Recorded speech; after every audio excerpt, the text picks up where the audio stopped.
Hey everyone, this is Mike Dunn, and you are listening to Rethinking EDU. I'm super pumped as usual to be here this fine evening with my co-hosts Janine, Julie, and Matt. Let's start with Julie. How are you doing tonight, Julie? I'm doing just fine. This week I visited my mom and dad for the first time in a couple of months, so I was super excited about that and a little nervous given our climate here, but getting ready to look for some scaled back adventures this summer. That's so nice. And they're doing okay? Everybody's good? Yeah, I think they're a little bored, feeling a little cooped up like most people. Sure. And what about you, Janine? How you feeling tonight? Yeah, I'm great. I'm still down at the beach. Okay. Yeah, and today was a very productive day though, because it's actually kind of rainy and cloudy and cold here. So because I was inside, I banged out a bunch of stuff for working on my dissertation stuff. So I'm feeling pretty productive today.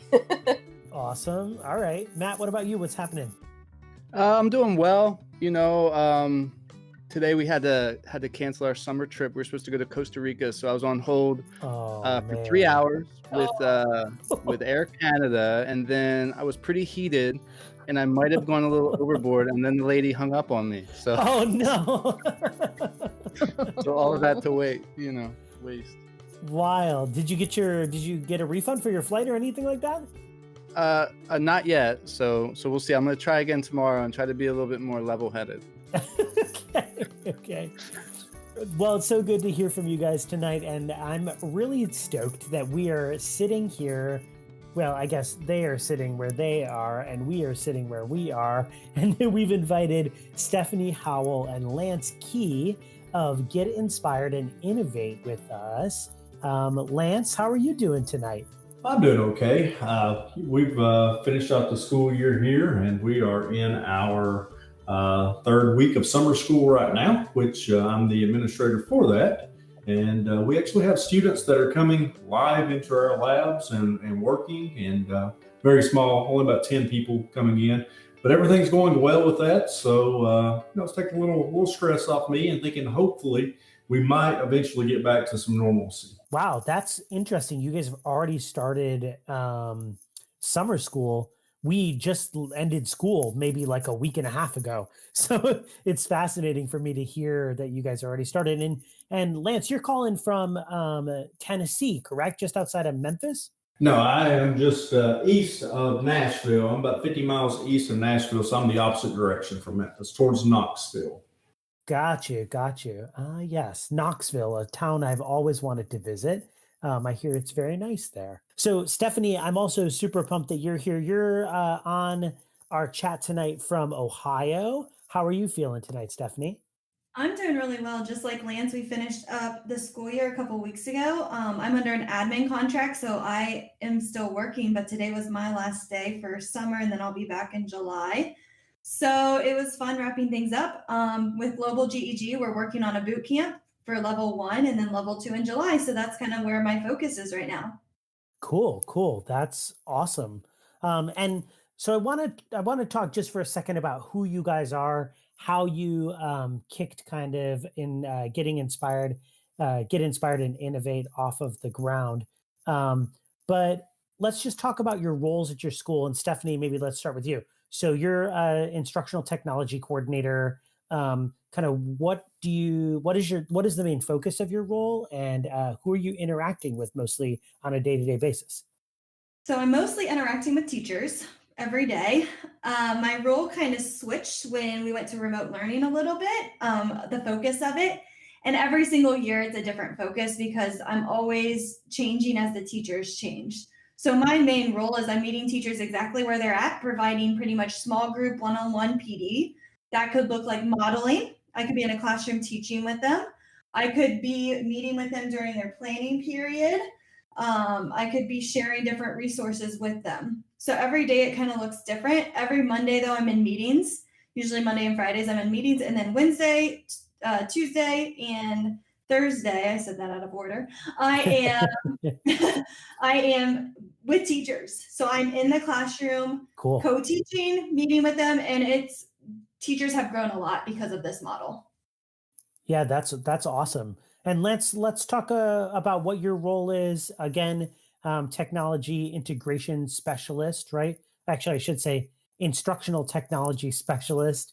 And who are you interacting with mostly in your role at your school? That's just one of my titles that I have. I'm the only instructional technology specialist for about 800 teachers in our district.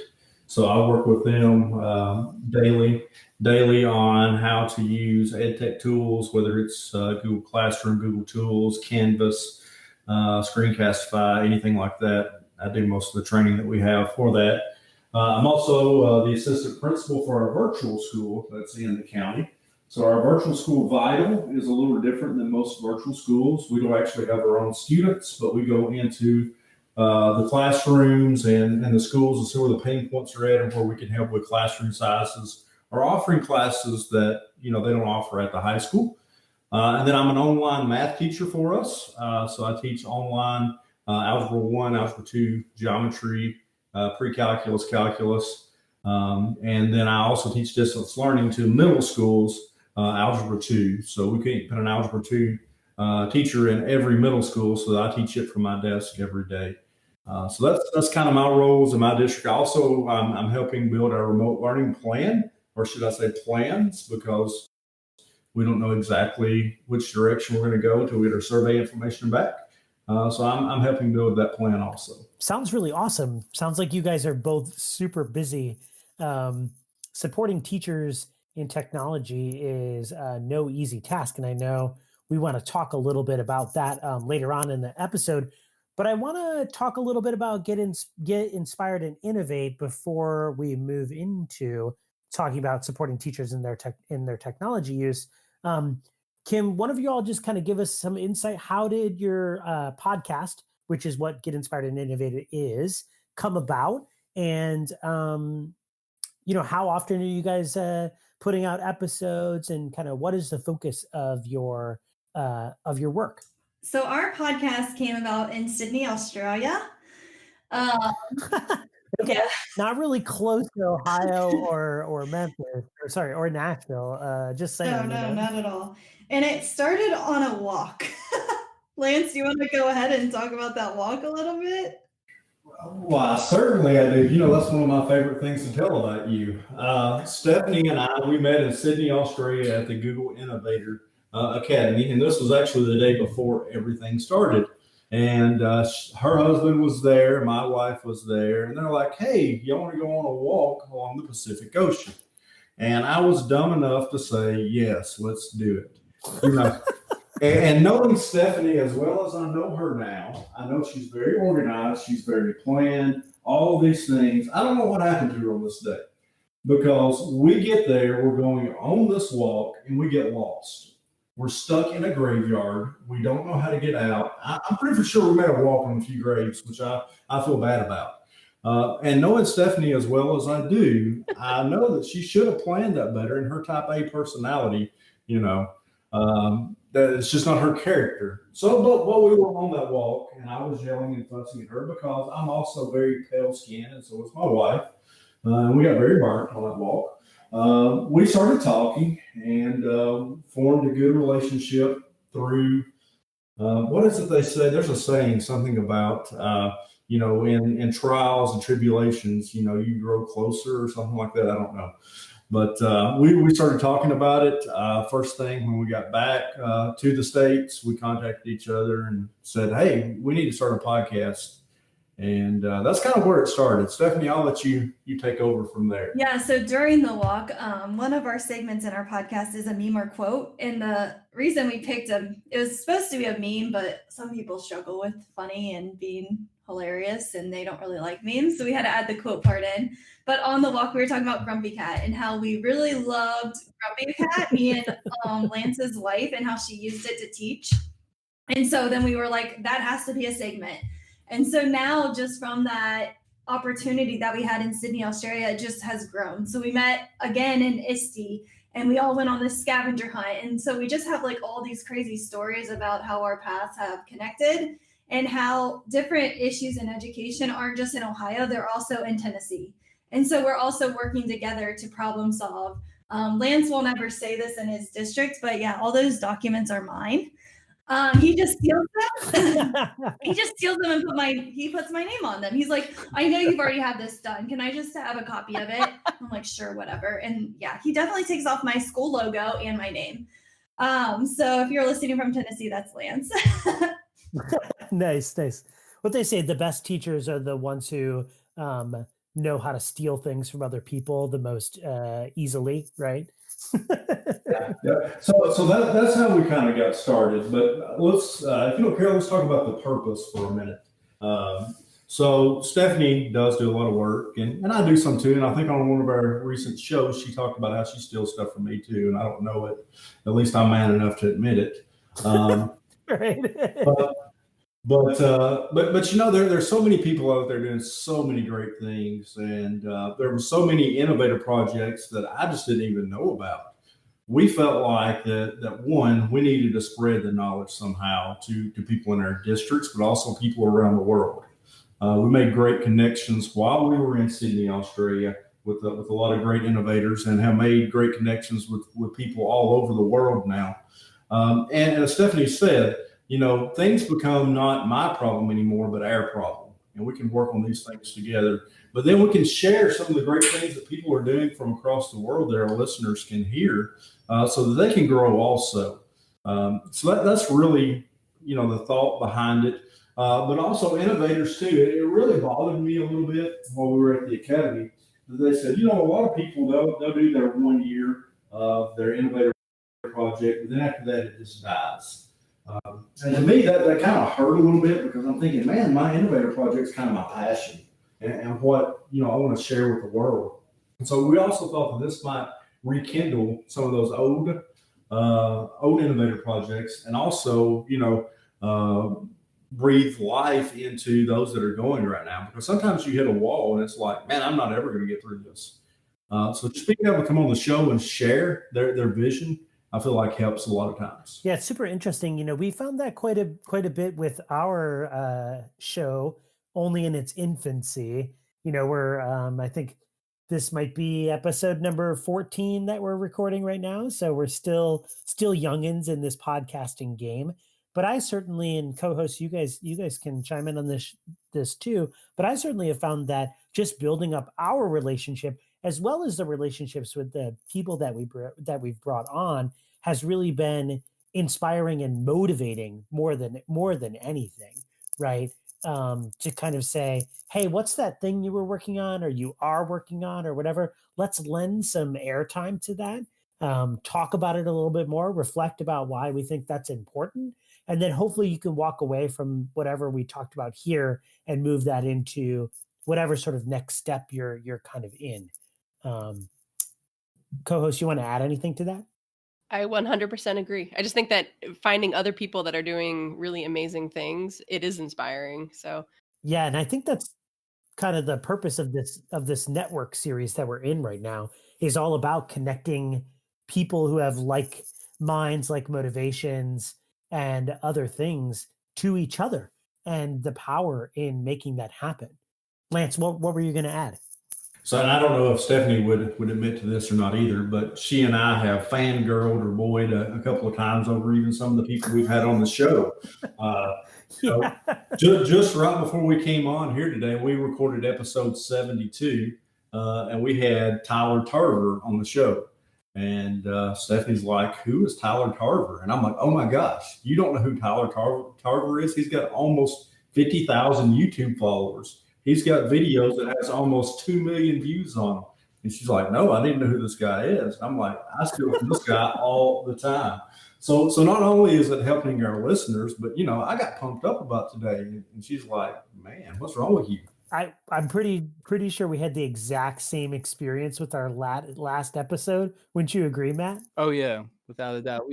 We had Tom Vander Ark, and that was just a great experience. It was a really good conversation too. So we were excited to have him, but then that conversation, just like we're having now, was inspiring and allowed us to just deal with and think about some of these issues on a deeper level. And I mean, the Innovator Academy, if you're thinking about applying, you need to. It completely changed my career.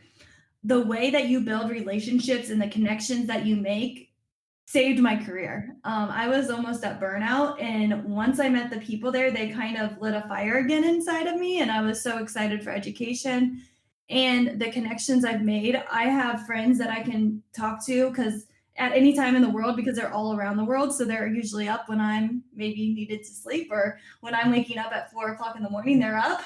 So it's just a way to collaborate, and it's been awesome. Stephanie, can you talk a little bit more about the Innovator Academy?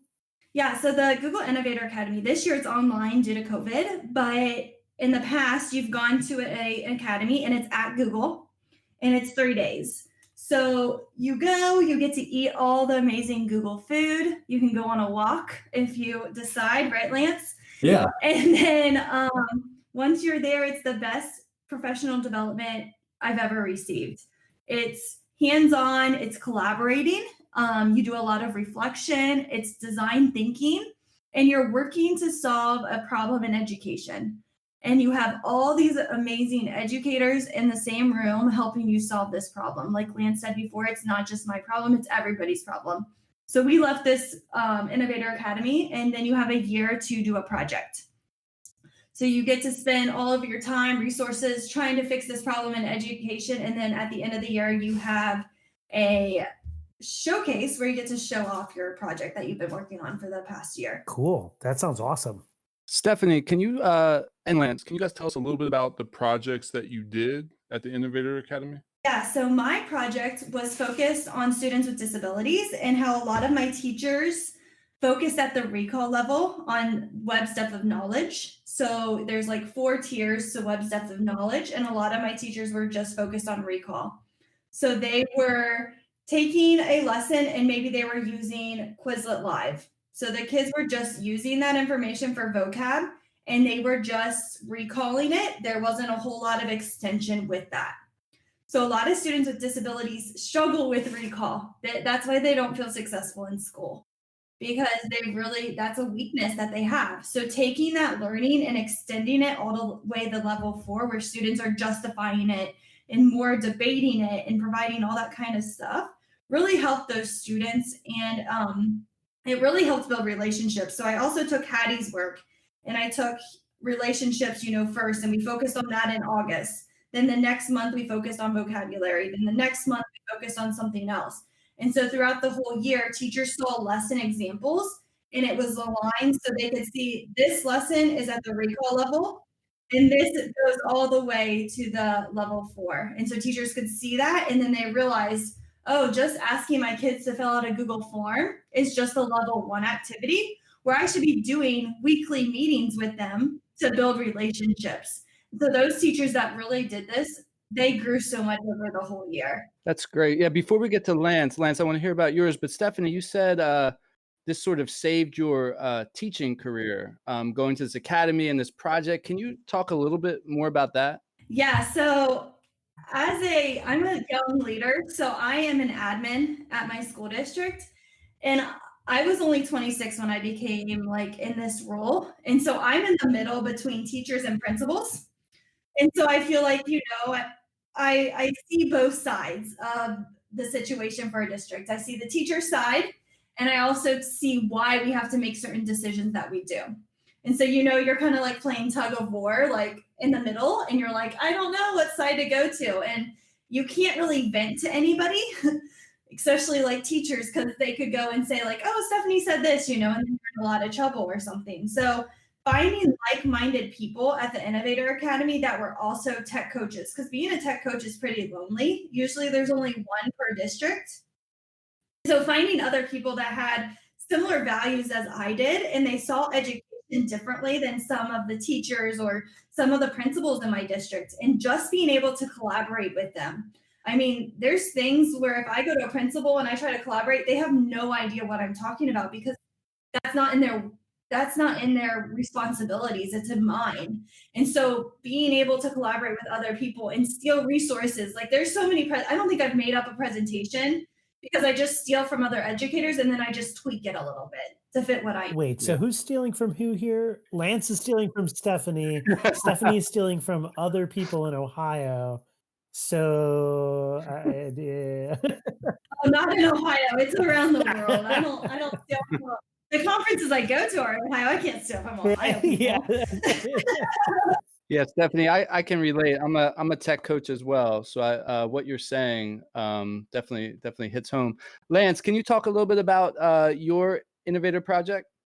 Sure. Well, first off, I want to make sure that we mention, and Stephanie had said this somewhere else, that Kyle, Mel, and I saved her career. So Nice. I just want to make sure that's out there.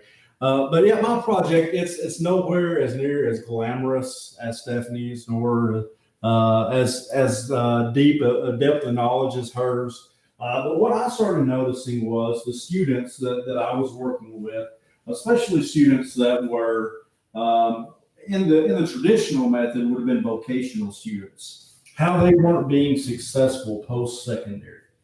And it really sort of bothered me because I felt like some of these students were really good students, and they get out into the workforce and they just weren't being successful. So I thought, well, I'm going to start surveying, stakeholders, and let's figure out why. So we started surveying deans of colleges, admissions to colleges, people at trade schools, CEOs of company, line leaders, HR. And was asking them, what do we need? We also surveyed teachers and principals, and what do you feel like these students need to be successful? And it was very eye-opening because myself as a math teacher, I'm thinking, oh, well, they don't have the math skills that they need to be successful in the future. And then, the English teacher is like, well, they can't read, they can't write. That's the problem that they've got. And that's why they're not being successful. But then when we actually started looking at our other stakeholders, like I said, our CEOs and especially our HR department, that's one that we hit really big. They said, no, it's not those things that our students don't have. Our students don't have the work ethic that they need. They don't have that struggle that, that they hit, getting up every morning at 6 a.m. and having to come to work. And, maybe not everything goes their way. They don't have the communication skills that they need to be successful. They don't have the teamwork. They don't have the creativity and the problem-solving skills that they need. So my project became, okay, we need to create an awareness, one, for teacher students. These are the things that we're hearing back from the workforce mainly, and from deans of colleges and admissions of colleges, that are the skills that you are lacking. Now, this is something that I don't feel like can be changed overnight. But it's something that we need to let them know that this is an awareness of the things that you might want to look at working on. The title of mine is Key Skills for Success. The website is keyskillsforsuccess.com. You can see all the data, all the research that we did there. And I've got the first unit loaded, work ethic. I didn't load anything but the first unit because I've got a company who is actually buying this project. Oh, wow. That's great. Is that a recent development?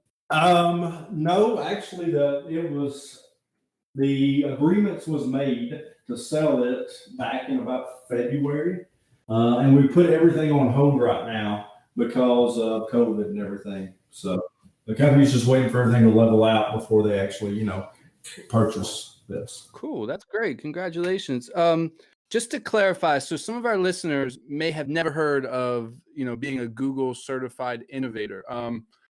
Could you just break it down for someone that's maybe never heard about it? How would they become a Google certified innovator? And then there's also other Google certifications out there, such as a trainer and maybe some other things. If you could just touch on that a bit before we move on in our conversation. Well, Stephanie and I have some arguments about this, so I'm going to let Stephanie tell you how to become a Google certified innovator. I'll tell you what it is. The definition that I haven't given, which I thought was pretty elegant, was it's Google taking in educators to solve the world's hardest problems. So you get to pick your problem. It's a problem that's really a worldwide problem, but they bring us in to solve those problems, and then they use it globally. And they've got innovator projects that's been published in their domain. Stephanie, you can tell them how to get to that also, because I don't remember the website right now. Yeah, so I like to go in order because I'm very type A. And so the first one is level 1. So level 1 is based on Google tools. And then you just take a test. It has 25 multiple choice questions, and then it has like a task section. So some of the tasks are go to Google Calendar, share the event with a colleague, and they give you like a fake Google account. I still have no idea how they grade all this, but it's like intense. And then you do all these different tasks. So create a Google Doc and add a table of contents or add a table on that Google document, that kind of stuff. And then once you're done, you submit the test, and then you go on to level 2. If you pass, you don't have to go in order, but I think you should. And so level 2 is type A response, just for the record. yeah. Except for when she wants to go on long walks. Yeah, right. Then you just meander around and see what happens. Yeah. So level 2 is just like level 1, 25 questions, and it has the task.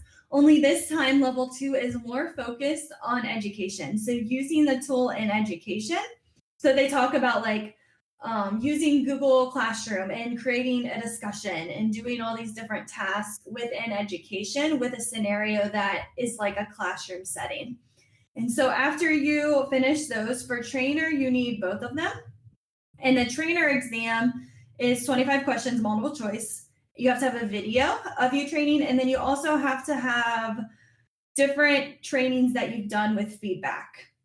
And then you can submit that and you become a Google trainer. So a Google trainer is really awesome because you get to be a part of a crazy group, which sometimes there's way too many emails, but you get all these different resources in this community.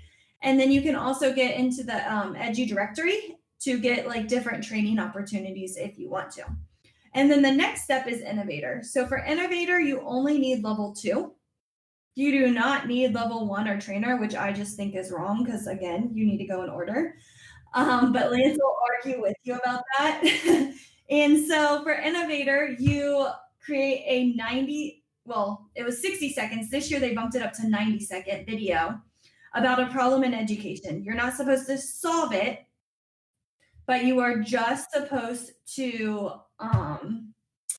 have a problem and explain it, which is really hard to do for educators because we're so focused on solving a problem in education and not just, oh, here's the problem type of thing, like I don't have a solution because we think that we always need a solution. And then you fill out a pretty intense application, and then you find out if you've been accepted, and you get added to a crazy Google chat, and you're like, why is everybody congratulating me? Like, what is this? And who are all these random people in this group? And you get to go to a 3-day academy, and then you have that year-long process. So level 1 is $10 to take the test. Level 2 is $25 to take the test. Trainer is completely free, but do you have to pay for that test, Lance? Yes, you do. Yes. Okay. I think it's $25. I don't recall. It was a lot more when I took it because it was 6 different tests. I haven't taken it in a few years, but you do have to pay for it. And then the Innovator Academy, the training is free. However, you do have to pay to get there. And like room, board, but food and all that kind of stuff is free while you're at Google. Well, it sounds like both of you are, next level. I'm a regular, classroom teacher, working to find my way here with the technology. But so you both support teachers like me in their use of technology. I wonder if you could tell us how the last few months have gone since the whole world is online. And do you have any takeaways from sort of this initial launch? And then, what is that going to be like? What are your roles going to look like going forward here as we all look at, is it going to be hybrid? Is it going to be totally online or back and forth, or what is it going to be? So we're planning to go back full time, although we do have 21 different plans of what it could look like if we're told not to go back. Right. But if we do go back, based on all of the training and everything that we did in the spring, a lot of my teachers were ready. They knew the tools, and we just talked more about how to use the tools with instruction and focusing on different research behind it. So like now that we're online, how do you give feedback rather than here's Google Classroom, here's how you leave comments, no, talking about how to use Mote and how to use video to provide feedback so it's more personalized and using research to back that up. And so then after we took those teachers, the teachers that were kind of like, I don't want to use tech, well, they were forced to. And I got to work really closely with them and build really good relationships with them. I mean, they probably called me every single day and we just talked about how to use different tools. And so I'm really hoping those teachers keep that habit, because we were in remote learning for so long in the fall, and they use all those different skills to better their education for their students. So I don't know what the fall is going to look like. We have a friend who is in China. His name's Mel, and he went to the Innovator Academy with Lance and I. And he has given us some insight. He said it's gone pretty good. He said, though, in the fall, they're going to need 25 teachers. And that makes me really nervous. Like, that really hit me this week, like knowing 25 teachers might not come back. So what would that look like for kids? Because we do have to think about our staff. Are they able to come back? Are they medically fragile? What is that going to look like? How are we going to handle it? Because I don't know if we'll let subs in the building. And so that really hit home with me this week, just like, what are we going to do for our staff? Because I think so often we focus on students and figuring out what's best for kids and how are we going to do all this with our students, but really focused on that. Lance, do you want to fill anything in? Since you stole my plans. Sure. You probably know them better than I do. We felt like a lot of people around us just sent packets home for learning, and didn't even have the kids return them. We required our teachers to be online at least 1 hour every day, having office hours. And we were using Google Classroom, and we required all of our teachers to have their lessons loaded by 9 a.m. every morning. They could do a week at a time if they wanted to, but they had to have lessons available for them every morning at 9 a.m. for the students who were working on. We also had a plan, though, because we wanted to make sure that we had access for everyone. So any student who didn't have internet access at home or didn't have a device at home, we provided them with a hotspot or a Chromebook to use. We actually sent home about 500 Chromebooks and about 250 hotspots. So the students were able to work. We only had one small section to where the hotspots wouldn't work. We had teachers that actually put things on flash drives to work with the Chromebooks. And for parents who didn't want it that way, we did allow packets to go home with those students. So we felt like we were fairly successful. We use Zoom to communicate with our students every day. We use Zoom in our district anyway. We felt like we were fairly successful with that.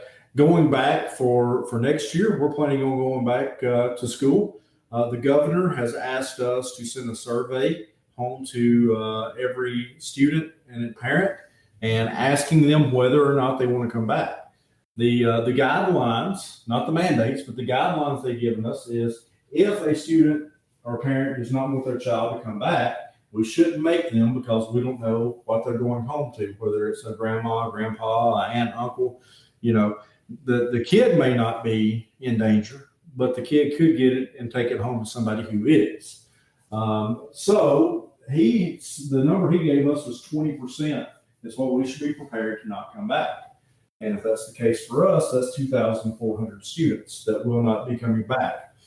Two things to that. Number one, we can't lose the BEP funding for 2,400 students, as I'm sure no district could. So we're having to come up with a plan for our remote learning plan for those students who do not want to come back. Now we've currently got about 3 plans in place, not 21, not blackjack, Stephanie. But we got about 3 plans in place, so that if a student decides to start remote learning from the very beginning, what does that process look like? Or the thing that we're really concerned with is, okay, what happens if we have 5 kids at a school who's got it and they've got to go home? Or what percentage do we get to where we got to shut down a whole school? And then what does it look like? So that's kind of the 3 different plans that we're looking at right now. And we've got those. We've got teacher expectations, student expectations, and we've got a few other ideas that we've got going right now that we feel like we can be successful with. Just as a quick follow-up to that, how is your work, I would say, how has your work sort of shifted, do you think, since we've turned most of our learning to remote learning in the last few months. What do you think are some of the biggest things that have increased for you, and what are some of the biggest things that have decreased for you? The hours that I'm working are definitely increased. I actually was creating so many tutorials, instructional videos, and things in the beginning. I blew a device up. I was working 16 hours a day. I had a studio that was set up in my garage at my house with lights and a backdrop. And we were just pumping out videos, and then the device, it just died. So I'm currently, it did. It was crazy. I'm currently using a personal device while they get me another device in, which has been an issue too, because the devices that I use come in from Taiwan. Well, it got held up at the border, so that's kind of been a problem getting it here. But we're spending so much time right now creating, and I'm sure Stephanie is too, creating instructional videos over how to use our LMS and how to, we have a big push for using our district curriculum. So our teachers chose to go with Pearson or Amplify or Ready Math, those things. Some of those things are not meant to be used in a remote learning situation. So we're trying to figure out a way to use that. We were going to go with Google Classroom at first, but if I build all of it in one space in Google Classroom, it's not really easy to get everything to everybody else's Google Classroom. So we're currently using Canvas also. So we're looking at maybe shifting some of our teachers from Google Classroom over to Canvas, which we're a little scared about doing because it's going to create a lot of training we have to do on the front end and a lot of time. But in the long run, it could make it so that it is easier for us because now I can blueprint courses and we can build district curriculum in the top shell and then push it down to everybody else. So interesting, Lance. We're basically having the same conversation at our school. We use both Google Classroom and Canvas, and I've been a huge Canvas advocate for the ease of duplicity. I can construct a course in Canvas and easily replicate that for sections or for other teachers to use or for whatever. And I've struggled with doing that in Google Classroom quite a bit. So it's interesting for me to hear that that's a pathway that you guys are sort of taking. Stephanie, I'd love for you to chime in on the question too. Can I add one more thing to that real quick? Sure. So one other concern we had is for those students working in a remote environment is how do we track attendance? And the problem with attendance in Google is unless you have something over the top of Google you're paying extra money for, when you go into the admin console, it may say right now that I logged in 2 weeks ago, but I'm currently logged in. If you don't physically log in and log out, every time, it's not going to track that as a login. So we're thinking, if I have to go to court for a kid being truant for not doing their work, and let's face it, there were some kids that when they were working in remote learning, they were not motivated. They didn't do what they were supposed to do. How do I go to court with this child and say, hey, we don't think they've logged in, they haven't done this work? It looks real shoddy in the courtroom. But with Canvas, I can go in there, and the term that I use is we can tell every time, well, I'm not going to say it, but we can tell every time they turn a page in Canvas, every time they log in. So that's another reason that we're possibly looking at using Canvas. So one of our biggest weaknesses was parents. So we had a lot of parents that were confused about expectations and just clarity. I think clarity was a huge issue for some teachers, but it was a good issue to have because teachers really saw right away if they did not provide enough clarity. And if you don't provide enough clarity online, you're probably not doing it in the classroom either, but you think you are because students are able to ask questions.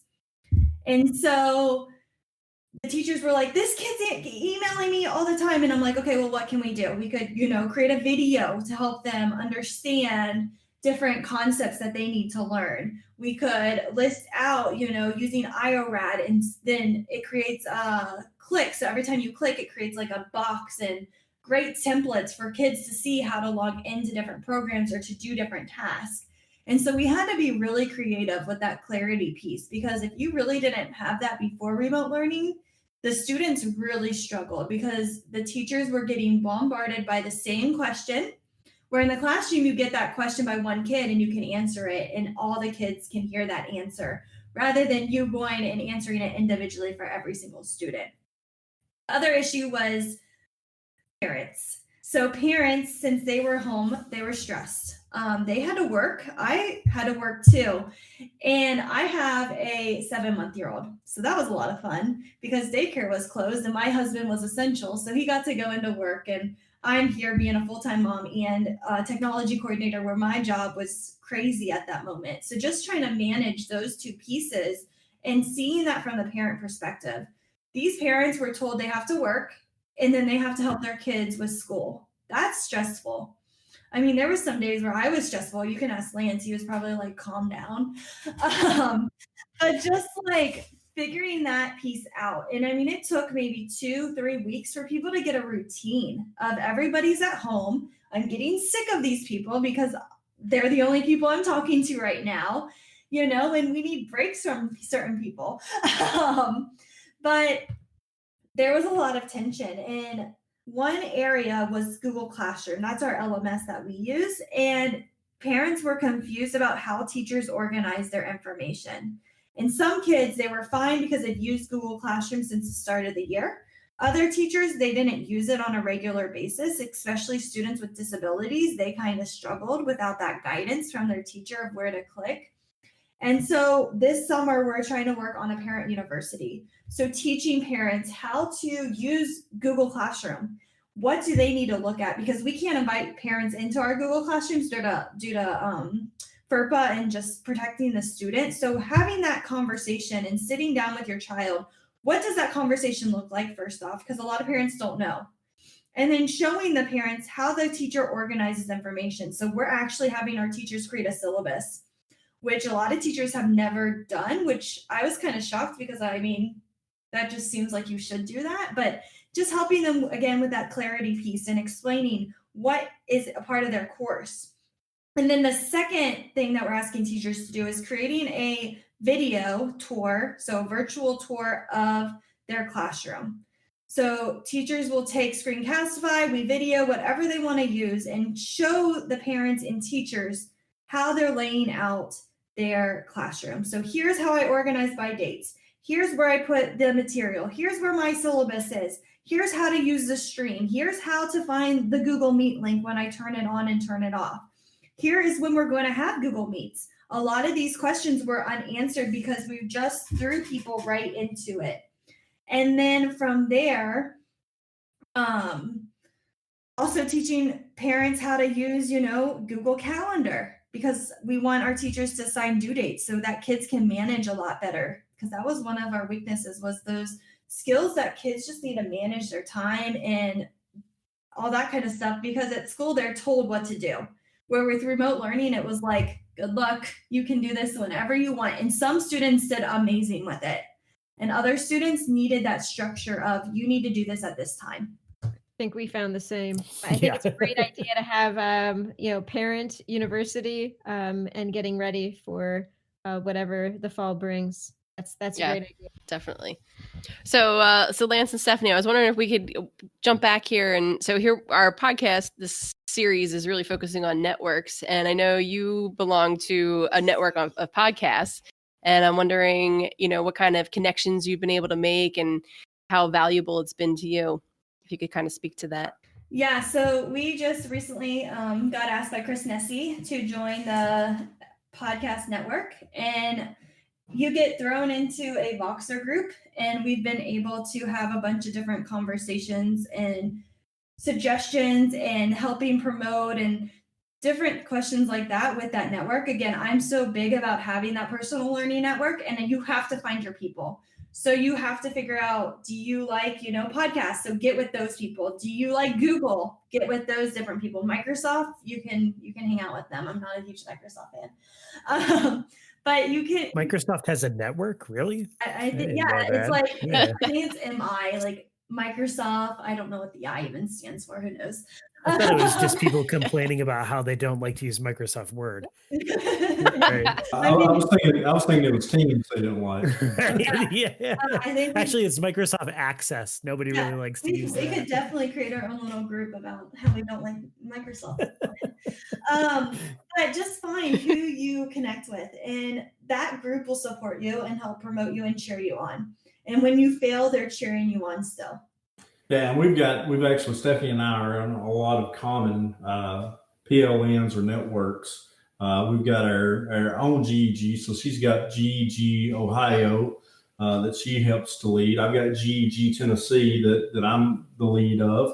And then there's our global GEG, which is a group that is globally across the world that we do trainings and things like that with. Then we got our Team America group, so our group that was all in Australia together was from America.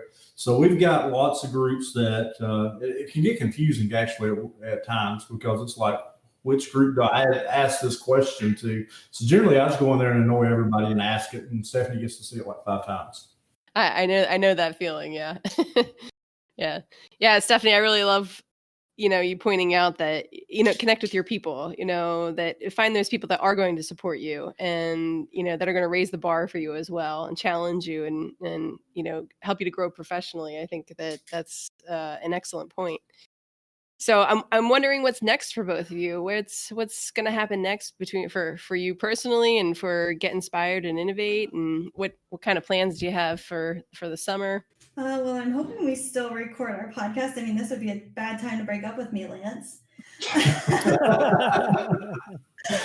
This is like a podcast wife and podcast husband. I know, right? I'm a little nervous now.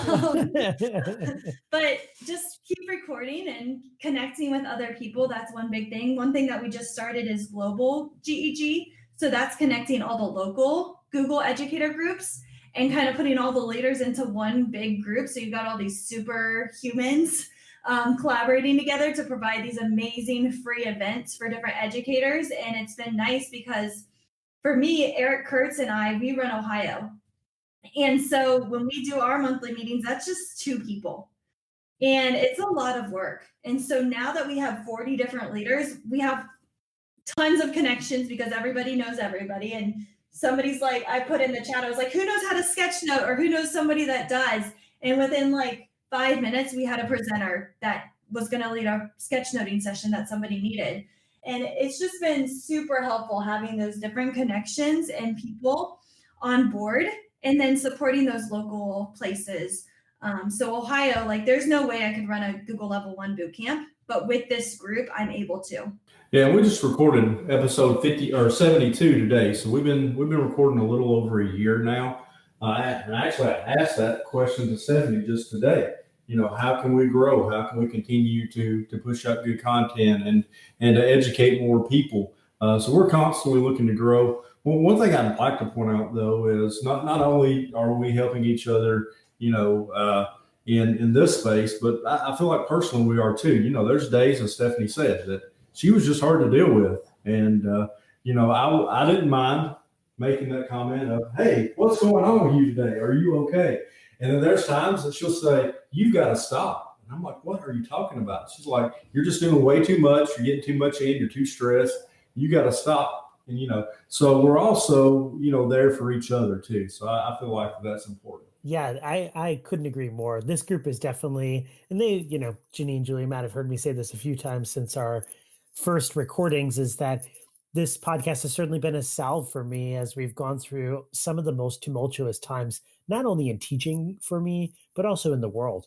We've talked a couple episodes with a good friend of mine just after the death of George Floyd and right at the onset of sort of the protests that were happening around the United States. And that was super important conversation and one that I think we took a lot away from. And then just talking with some of the other folks like y'all that we have on here who are doing really cool things in making the world change for the better for young people, and one of the segments you have on every episode is how is this conversation encouraging us to reflect on education and how it's making us rethink what's happening for education as a whole, or for our schools, or for our practice.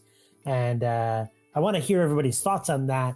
I'll kick us off this episode, and I'll say that it's really interesting for me to hear about how people get connected in some really sometimes bizarre and meandering ways, right? And how important it is for you to be kind of both aware and listening to when you're having a conversation with another person, like, this person could be bringing something really important and great to my life, and I might not even realize it right now. But if a conversation is meaningful for you, then I think it's really well worth regarding that with the like care that it deserves and following up, right? Just say, hey, it was super cool to chat with you the other day, and let's just keep talking and see what happens. And you never know, you might magically start a podcast and record 72 episodes together, or you might hop on the Google Innovator Network and be encouraged by that recent relationship that you've made. So just keeping your ears and your heart open to the people that you meet in the world. Julie, what are you thinking over there? I'm thinking how grateful I am that I have patient teammates. Thank you, Janine. I can say that this group here, I have a different starting point when it comes to technology, but I am always willing to give it a go, I hope. So my students and teaching partners are amazing. It's really made the difference for me to maintain a growth mindset, I guess you'd say. I think that's it. I think of all Right. the times our students Some Vanderarchism, right? approach a project and feel uncertain about their skill level, or they don't have a clear way forward. Well, I feel like that all the time when it comes to technology. So that kind of discomfort and being able to push through, at least my students see me trying every day, and the message is, and that's when the learning happens. So I am happy to provide that example for my students. So Awesome. Lance, what are you thinking? So what's coming to mind right now is kind of a series that I'm going through right now, and the title of it is Love Leans In. So many times I want to be the problem solver. My wife, she has a problem. I want to give her an answer to it. Or a teacher has a problem. I want to give them an answer to it. Here's how you do this. Here's how you fix this. People aren't always looking for a fix or this is how you do it. Sometimes they just need you to lean in and listen and have empathy towards them. And as I'm thinking towards some of my more veteran teachers that I've talked to lately, and they don't understand this online world that we're in, and the reason and the purpose behind it, they're scared and they have fear. And that's okay that they do because it's new. Now, every one of them I've talked to, they've been willing to work and to work on those things. But the first thing that I had to do was lean in, understand where they're at, listen to them, and show them love by leaning in and listening. And after we got through that, and I think it's the same thing with students, after you get through that phase, then you can truly have some learning and some things going on there. But I think first we need to remember love, and love leans in. That's awesome. Matt, what are you thinking? Yeah, I'm thinking a lot of things. I can definitely relate, being a tech coach to some of the sentiments you were saying about, working a ridiculous amount of hours and feeling a bit lonely. But I think my takeaway is obviously a lot deeper than that. I was sort of struck by a word or a phrase that Stephanie said early on in our conversation that, that sort of prevented her from leaving education. And I think, and Stephanie, correct me if I'm wrong, but I think that one of the things that prevented you was obviously the Innovator Academy, but it was putting into practice. It was doing something that brought about a significant change. And I just think that is so important for us as educators to be doing, to be change agents, to be bringing about something. And we see the world, is better off as a result of us doing something, whether it be fellow educators or whether it be students or whether it be the community. And I just think those are really important things to remember. And especially if you're listening and you're struggling with being in the education, look into the Innovator Academy. But if that's not for you, then think about where can you be a change agent? What change can you bring about? And I think those would be important things to take away. Janine, what are you thinking over there? I was gonna say I'm gonna kind of piggyback off of Matt here. It's kind of along the same lines there about sure, if technology is your thing, then definitely go do, Google Innovators and, I will definitely check all that out. I actually really appreciate you guys sharing that information on that.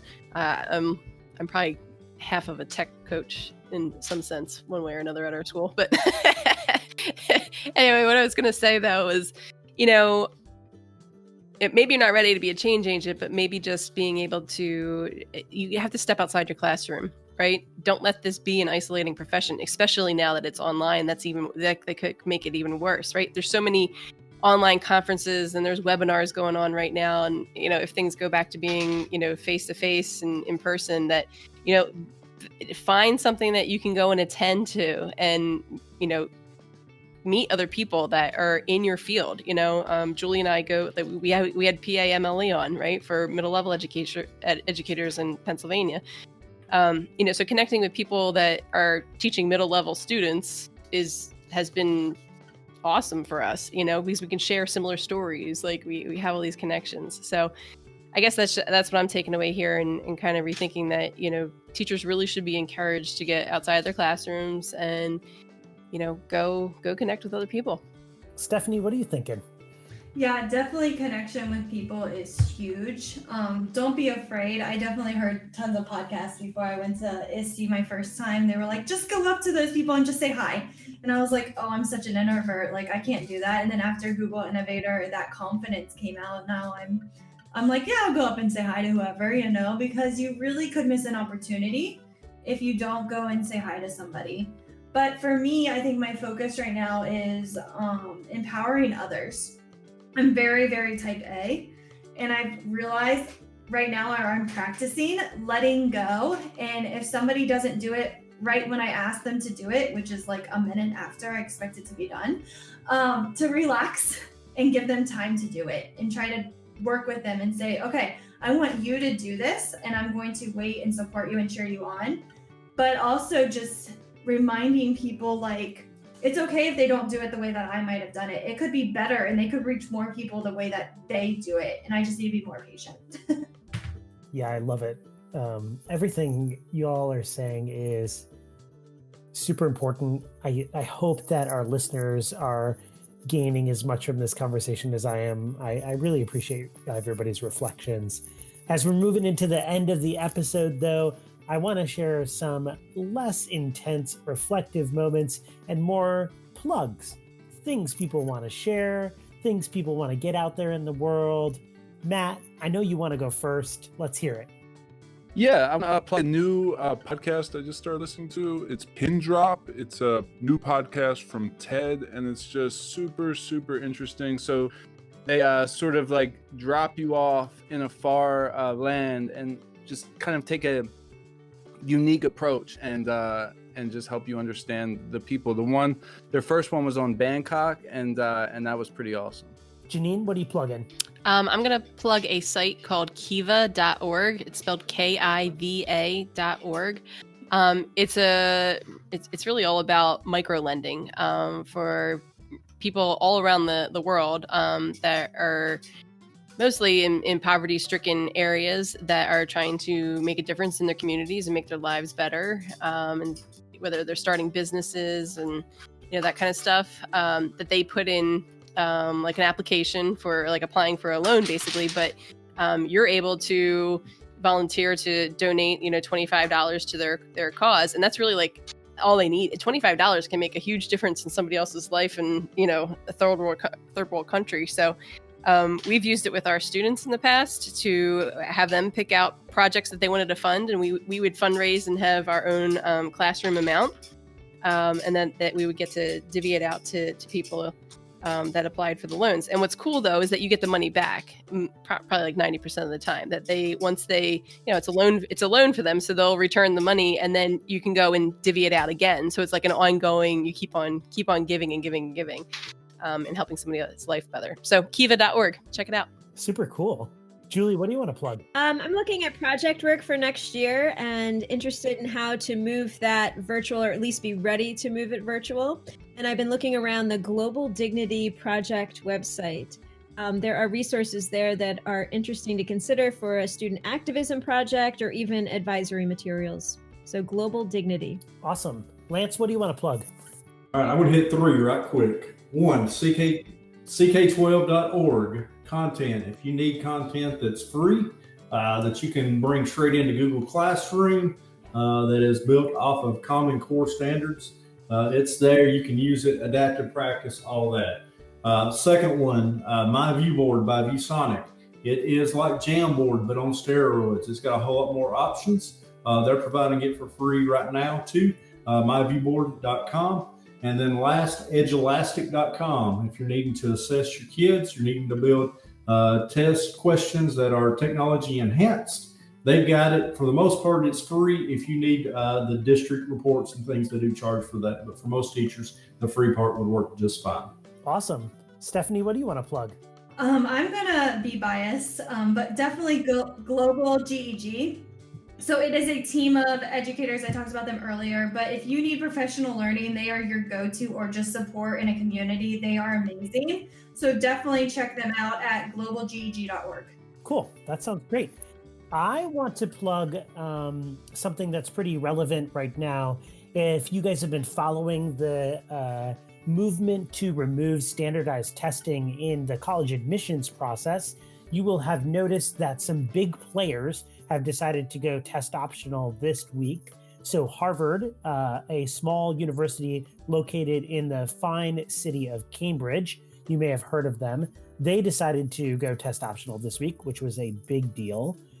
Still waiting for Stanford and Yale, but anytime now would be great for them to go test optional. Georgetown this morning went quote unquote test flexible, which I don't know what that means, but if you read Georgetown's website, they will try to explain it to you. But if you're trying to keep track of all of this nonsense of which college requires standardized exams for admission, particularly for next fall, you can head on over to fairtest.org. That is the repository of all sorts of resources around fair and open testing. They're an amazing organization. They've been doing groundbreaking advocacy work on the reduction of the emphasis of standardized exams in the college admissions process for a long time now. So check out fairtest.org if you get a chance. Listen up, guests, Lance, Stephanie. It's been really terrific to hear from you this fine evening. Really appreciate you taking your time out of your schedules and joining us. Co-hosts, as usual, it's been a pleasure. I hope that everybody has a wonderful night. And listeners, thanks for listening. We appreciate you continuing to tune in, to continuing to support our pod. Please leave us a rating on iTunes if you get the chance. It really helps. Thanks.